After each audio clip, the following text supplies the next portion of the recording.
በዚህ ሁለት ቀን እጅግ በጣም መነጋገሪያ ከነበሩ ጉዳዮች መሃል የዴዚ እናት ህልፈት ጉዳይ ነው። ይህንን ደግሞ በብዙ ነገሮች እያነሱት ይገኛሉ ማለት ነው። ይህንን እናያለን።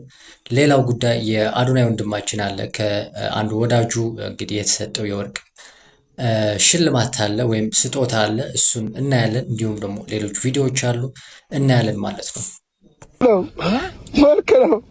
የዴዚ እናት አርፋለች። ነገር ግን እዚህ ሶሻል ሚዲያ ላይ ለምን በጣም እንደተጠለቀለቀ ልንገራችሁ። ወይም ደግሞ ሀዘኑ ምን መሰላችሁ? ለዚህ ልጅ የድግስ ቀን ተብሎ ድግሱን እንዲያደምቅ የተገዛው በሬ ይህንን ልጅ ይወጋውና ህይወቱን ያሳጠዋል ማለት ነው። ሰላም ሰላም፣ ጤና ይስጥልኝ ጋይስ፣ እንደምን አላችሁ? በያላችሁበት ጊዜና ሰዓት አቆጣጠር እኔ እግዚአብሔር ይመስገን ደህና ነኝ። እንግዲህ የጠፋሁበት ምክንያት ትንሽ እየጠፋሁኝ እንደሆነ ስለተረዳሁኝ ማለት ነው። አካውንቴ ትንሽ ችግር ስለገጠመው ነው። ምናልባት የኔ ወዳጆች አድናቂዎች ካላችሁ ምናልባት የምትፈልጉኝ ከሆነ ከኔ ጋር የምትቀጥሉ የምትፈልጉ ከሆነ ከታች በምታዩት ሌላ ዩቲዩብ ቻናል አለኝ በሱ ገብታችሁ ሰብስክራይብ በማድረግ ቤተሰብ እንድትሆኑ በትህትና ጠይቃችኋለሁኝ ማለት ነው። ምናልባት ይሄንን እንዳልጠፋባችሁ ነው እየሰራውኝ ያለሁት በዚህ ዩቲዩብ አካውንት ማለት ነው። ነገር ግን ምናልባት የማልቀጥልበት ሊሆን ይችላል። ይህ ብዙ የለፋሁበት ዩቲዩብ ቻናል ነበር። ነገር ግን ትንሽ ችግር ያጋጠመው ይመስለኛል። ምናልባት መፍትሄው ከ10 2-3% እርግጠኛ ልሆን ይችላሉ ልመለስ ይችላሉ። ነገር ግን 8%ቱ ምናልባት ላልመለስበት የምችልበት ጉዳይ ነው ያለው ማለት ነው። እና ምናልባት ወዳጆቼ ከታች ያለው ዩቲዩብ አካውንት ገብታችሁ ሰብስክራይብ አድርጋችሁ አብረን እንድንቀጥል ደስ ይለኛል ማለት ነው። ሰብስክራይብ አድርጉኝ ማለት እፈልጋለሁኝ ጋይስ። እንግዲህ ወደ ቀጥታ ወደ አዶናይና የዴዚ እናት ጉዳይ እናመራለን ማለት ነው። እጅግ በጣም የሚያሳዝን ነበረ። እንግዲህ እኔ ባልሰራ ደስ ይለኝ ነበረ። ምክንያቱም ብዙ ሰዎች ስንመለከታቸው እንግዲህ ስለ ዴዚ ስለ እናቷና ስለ ዴዚ ጓደኛ ወይም ባለቤት ሲያወሩ ነበረ። ባይወራ ደስ ይለኝ ነበር። ነገር ግን ትንሽ ነገር ብዬ የእሷን ደግሞ እንግዲህ ነፍስ ይማር ማለት ስለፈለኩኝ ነው ይህንን ቪዲዮ ይዤላችሁ የመጣሁት ማለት ነው። ቀጥታ ወደ ቪዲዮ ላሸጋግራችሁ። የኢቢኤሱ ጋዜጠኛ ስለ ቲክቶከሯ እናት ምስክርነቱን ሰጠ። የዴዚን እናት ቲናን የተዋወቅኳት ከ2 ዓመት በፊት ዴዚ ወደ 2030 ፕሮግራማችን ልንጋብዛት ስናስብ ነበረ። ማኔጀሯ ነኝ አለች። ቲና ልጇ ዴዚን እንደሚሰበር እንቁላል ነው የምታያት። በቃለ መጠይቁ ላይ የምትጠይቃትን ጥያቄ እንዴት እንደምታወራት ምን እንደምትላት ሁሉንም ማወቅ እፈልጋለሁ አለች። ብንጨቃጨቅም የሙያውን ስነ ምግባርና አሰራር ሳንለቅ ተግባባን። በመጨረሻም ከአንድም 2 ጊዜ ያማረ ቃለ መጠይቅ አደረግን። ከዚያ በኋላ ነው እኔና ቲና ጥሩ ወዳጅ የሆነው። አብዛኛውን ጊዜ ወሬያችን ስለ ዴዚ ነው። አብዝተሽዋል እስከምላት ድረስ ስለ ልጇ ትጨነቃለች። ብዙ ያየውባት ስስቴ ናት ትለኛለች። ማህበራዊ ሚዲያው እንዳይበላብኝ ነው የምታገለውም ትላለች። ጋዜጠኛ ጌታውን አሰፋ ስለ እናቷ በርካታ ጉዳዮችን ካነሳ በኋላ በመጨረሻም ቲና ከ2 ወር በፊት ነበር ወደ ኢትዮጵያ የመጣችው። ያመጣውልህ ነገር አለ ላገኘ ስትለኝ እኔ ደግሞ ከሀገር ለመውጣት በረራ የማደርግበት ቀን በመቃረቡ በስራ ስለተጠመድኩ ቀጠሮ ከያዝን በኋላ በይቅርታ ሰረስኩ ይላል። ስትመለስ እንገናኛለን፣ ሬስቶራንት ለመክፈት እያሰብኩ ስለሆነ አብረን እንመርቀዋለን ብላ ከትህትናዋ ጋራ የድምፅ ምልክት ላከችልኝ። ይህን እየጠበቅኩኝ ዛሬ ማረፏን ሰማሁ። እጅግ በጣም አስደንጋጭና አሳዛኝ መርዶ ነው። ቲና በጣም ትሁት፣ ሰው አክባሪ፣ በልጆቿ የማትደራደር እውነተኛ እናት ነበረች። ፈጣሪ ነፍሷን በሰላም ያሳርፍልን። ለልጆቿ ለመላው ቤተሰቦቿና ወዳጆቿ መጽናናትን እመኛለሁ ሲል ጋዜጠኛ ጌታውን አሰፋ ይህንን መልእክት አስተላልፏል። እጅግ በጣም የሚያሳዝን ነው። ያው የህይወት ጉዳይ እንደዚህ ነው። እንግዲህ ዴዚ እግዚአብሔር ያጽናሽ። ከባድ ነው ሀዘን። እንደሰማችሁት ነው የዴዚ እናት አርፋለች። ነገር ግን እዚህ ሶሻል ሚዲያ ላይ ለምን በጣም እንደተጠለቀለቀ ልንገራችሁ፣ ወይም ደግሞ የዴዚ እናት መሞቷ ለምን ልዩ እንደሆነ ልንገራችሁ። አሪፍ። አንደኛ በጣም ወጣት ናት። ከዚህ በኋላ አግብታ 3-4 ልጆችን መውለድ ትችል ነበረ። በሁለተኛነት ደረጃ ከዴዚ ጋር ተጣልተዋል፣ አልተታረቁ። ሲቀጥል ዴዚ ልጄ ናፈቀችኝ እያለች ነበረ። ሳይገናኙ ነው የሞተችው። which is በጣም painful፣ በጣም የሚያሳዝን። በሶስተኛ ደረጃ ያው ተቃይመው ነበረ because በዴዚ እና በአሞሮ ጋብቻ እናትየዋ ደስተኛ አልነበረች። ደስተኛ አልነበረችም፣ ፍቃደኛም አልነበረችም።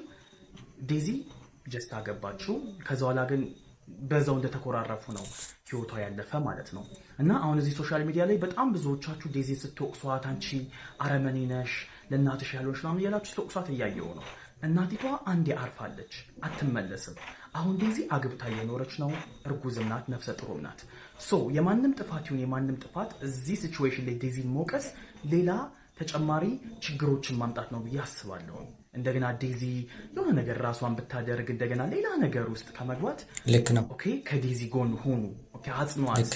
በዚህ የእናቷ ሞት ሌላ ፔንፉል የሆነ ነገር እያለባት በጣም ሀዘን እያለባት ደግሞ እናንተ ያሁን ቁስሏን መንካት የለባችሁም ያስባለሁኝ። እና ፕሊስ የምትሰሩትን ቪዲዮ ተጠንቀቃችሁ እያሰባችሁ የማን ህይወት ላይ ተጽዕኖ ያመጣል እያላችሁ ብትሰሩ ተገቢ ነው።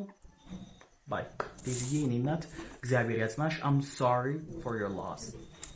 እንግዲህ እጅግ በጣም የሚያሳዝን ነገር ነው በዚህ 2 ቀን የደረሰው ማለት ነው። እጅግ በጣም ይህንን ምናልባት ከኔ በላይ የምታውቁ ሰዎች ትኖራላችሁ። ምንም መተንተን አያስፈልገው። የእናትና የልጅ ጉዳይ የታወቀ ነገር ነው እና በዚህ ጉዳይ ላይ ደግሞ አንድ ነገር ለማለት ተለያይተው ነበረ ብዙ ጊዜያቸው ማለት ነው እና በአሞራው ወይም በአሌክስ በዴዚ ባለቤት ጉዳይ ማለት ነው። ይህ ደግሞ በተለያዩ ነገሮችን ነው።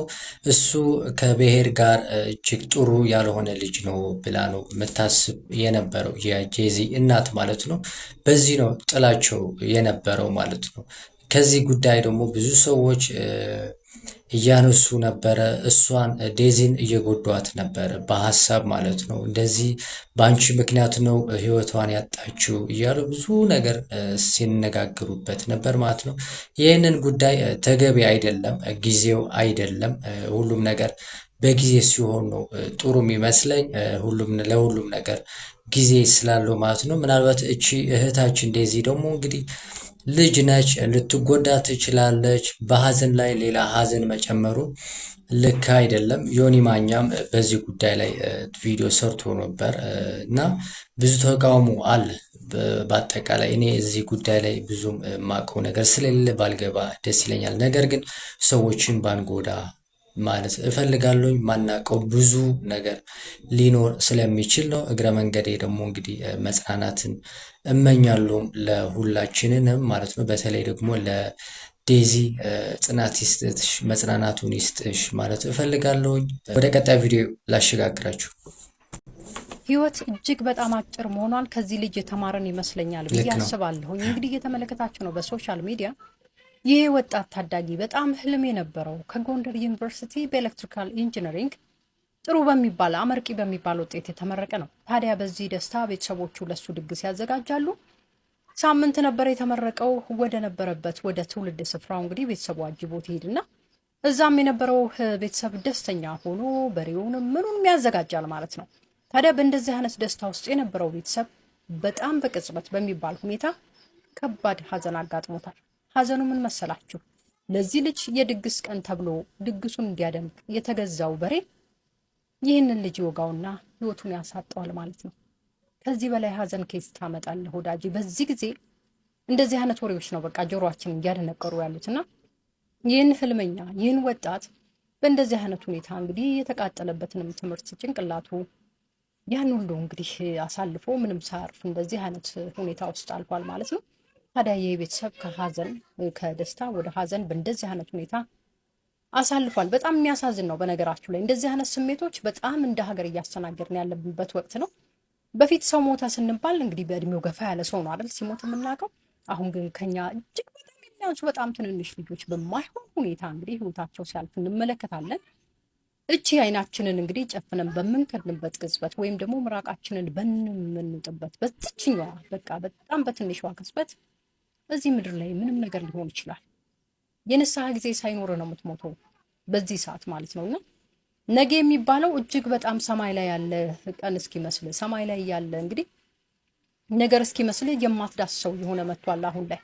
እንግዲህ ለዚህ ነው በርካቶች የምንሰበስበው የምናከማቸው ለማንበላው ማለት ነው። ብዙዎችን ስናስለቅስ ደሙን ስናፈስ የማይሆን ነገር ስንሰራ አከማችተን ሳንበላው ለልጅ ልጆቻችን የሚሆን እጅግ በጣም ነቀርሳ የሆነ ነገር ተክነንላቸው እነሱም ለማይበሉት የሚከፍሉትን ዕዳ አስቀምጠን እንሄዳለንና ጊዜ በጣም አጭር ነው። ለህይወት እጅግ በጣም አጭር ነው። ይሄ የምንኖርበት ህይወት እውነት ካወቅን እጅግ በጣም አጭር ነው። እንኳን ተጣልተን ተዋደን የሚበቃ አይመስለኝምና ይሄ ልጅ ግን በቃ የሆነ ልባችን ቁርጥ የሚያደርግ አይነት ስሜት ነው እና የሚሰማው። ግን እንደዚህ አይነት ነገሮች እንደ ሀገር እያስተናገድን ስለሆነ አዲስ ነገርም አይደለም፣ ለምደነዋል እኮ አሁን ላይ ነው። ብቻ እግዚአብሔር ይታረቀን። በነገራችን ላይ እዚህ ላይ ማለት የምፈልገው ነገር ምንድነው፣ አሁን እኔ ራሱ ይህንን የሀዘን ስሜቱ እየጠፋብኝ ነው ያለው። እኔ እንጃ ወዴት እንደሄደ አላቅም። ነገር ግን ሰው ሞተ ሲባል ሀዘን ማዝኑ የነበረው ካሁን ቀደም አሁን ላይ ትቼዋለሁ። በጣም ቀዝቅዣለሁኝና ምን ይመስላችኋል? ይህንን ጉዳይ ይህንን ነገር እየተፈጠረብን ያለውን ስሜት ለምን ይመስላችኋል? ሰው ከሆንክ ማዘን አለብህ። ምንም ጠንካራ ብትሆን ሀዘን ግድ ነው። ሰው ካላዘነ ምንድን ነው ማለት ስሜቱ ካላዘነ ምንድን ነው? እና እጅግ በጣም የሚያሳዝን ነበር የዚህ ወንድማችን እንግዲህ በደስታው ቀን ነው በበሬ የሞተው ማለት ነው። እጅግ በጣም አሰቃቂና የሚያሳዝን ትላንት ነበር ማለት ነው። ይሄንን ቪዲዮ ሲዘዋወር ካገኘኋቸው ቪዲዮዎች ማለት ነው። እድሜ አጭር ነው፣ ሁላችንም ብንፋቀር ጥሩ ነው ማለት እፈልጋለሁ። ወንድሜ ቤተሰቦቹ መጽናናትን እመኛለሁ ማለት ነው። ወደ ቀጣይ አዶናይ አለ፣ እሱ ልጋብዛችሁ። የመጨረሻ ቪዲዮ ነው የሚሆነው። አዶናይን ተቀብለነዋል። ትልቅ ስራ ሰርቶ ነው የመጣው። አንድ ሰው ማሳከም ራሱ የዓለምን ሕዝብ እንዳዳነ ነው። ባይተው በሙስሊም አንድ ሰው ያዳነ ሰው የዓለምን ሕዝብ እንዳዳነ ነውና 1000 ሰው ደግሞ ያዳነ ሰው 1000 ዓለምን እንደማዳነ ነው። ከዚህ በላይ ምንም ትልቅ ስራ የለም። ለሱ ትንሽ የጊፍት ትልቅ ከዚህ በላይ ይገባዋል። ግን ትንሽ የጊፍት አዲዬ ወዳጁ ነው ይሄ በክብር ነው ወርቅ ነው መድኃኒዓለም ከዱባይ ላይ ያመጣል። እግዚአብሔርም ወርቅ ነው ያየው አንዴ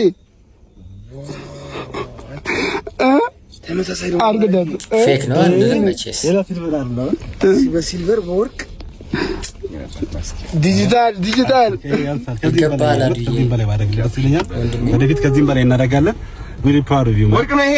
አዎ ቀጫ ተደረግም አጃችን እግዚአብሔርን ነው አትደረግም አትወልቅም ነው። ኧረ ተው እንዴት አየው? ወደድከው? አዎ ሴኩሪቲ ቁጥር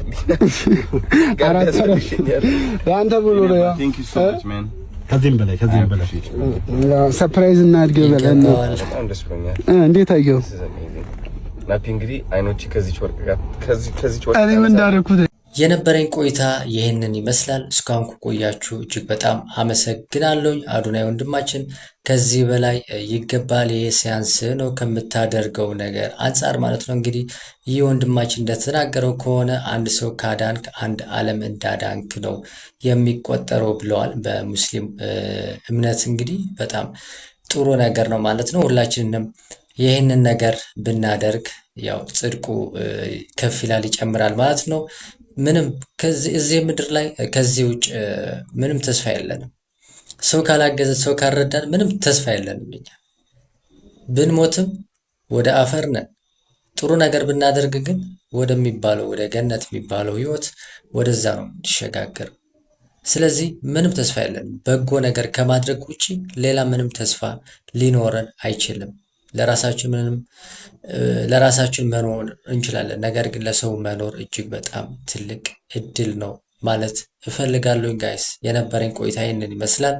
እንግዲህ ቀደም ብዬ እንደነገርኳችሁ ከታች የምትመለከቱት ዩቲዩብ ቻናሌ እዛ እየገባችሁ ሰብስክራይብ አድርጉ፣ አብረን እንድንቀጥል ማለት ነው። በጣም ብዙ ጊዜ ነበረ ይሄንን ቻናሌ የለፋውበት ማለት ነው። እንግዲህ ምንም ማድረግ አይቻልም፣ እንደዚህ ነው ህይወት። ነገር ግን እጄን አልሰጥም። እንደ አዶናይ ወንድሜ በረታለሁ፣ እነሳለሁ። ግን እናንተ እዚህ ላይ እንድታግዙኝ በትህትና ጠይቃችኋለሁ ማለት ነው። የነበረኝ ቆይታ ይሄንን ይመስላል። ሰላም ጤና ይስጥልኝ።